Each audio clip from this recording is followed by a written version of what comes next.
Les vacances encore et un regard sur un pays qui attirait énormément de Français il y a quelques années. Il s'agit de la Tunisie. Ça s'est effondré, on en a souvent parlé depuis la révolution de 2011. Mais les touristes commencent à y revenir. Presque 40% de Français en plus depuis le mois de janvier, à des tarifs d'ailleurs très intéressants. Entre Hammamet et Monastir, Catherine Combe et Cédric Even. Enfin, ils reviennent. Ici, à Hammamet, dans cet hôtel club, des Français.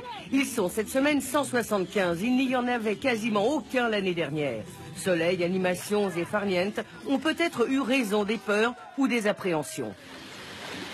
Suite aux événements de Sousse, avec ma femme et 3 enfants, on avait décidé de ne plus revenir. Et puis cette année, à partir du moment où ma femme a donné le feu vert au mois de mars, j'ai direct sauté sur Internet, j'ai fait la réservation. Je me sens tellement bien ici et je me sens en sécurité. Je suis même plus tranquille, à la limite ici. Vous savez, il y a des attentats, il y en a partout. Il y en a eu un à Manchester il y a quelques jours.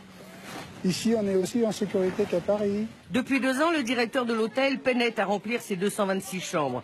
Alors pour séduire la clientèle française, il a choisi cette année d'adopter une stratégie imparable, des prix défiant toute concurrence. Pour les tarifs en all inclusive en cette période de mai-juin, période de moyenne saison, disons, ça varie entre 28 et 35 euros.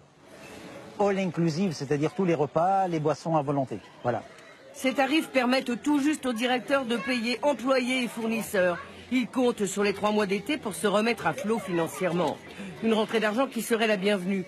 En effet, les hôteliers ont désormais l'obligation de renforcer la sécurité autour de leur établissement, comme ici à Monastir.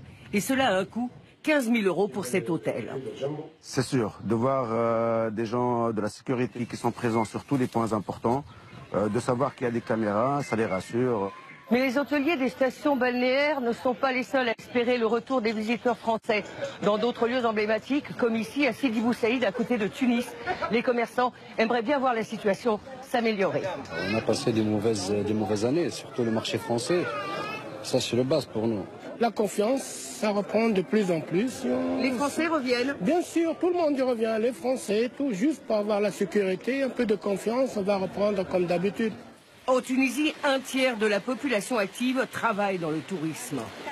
La première client, c'est les Français. Moi, j'ai 25 ans que je travaille comme ça. Avec le risque il y a 3 ans qu'on ne travaille plus. Après un début de saison en demi-teinte, l'été s'annonce plutôt bien. 60% des hôtels tunisiens auraient rempli leur cahier de réservation pour juillet et août. Mais il y a encore de la place.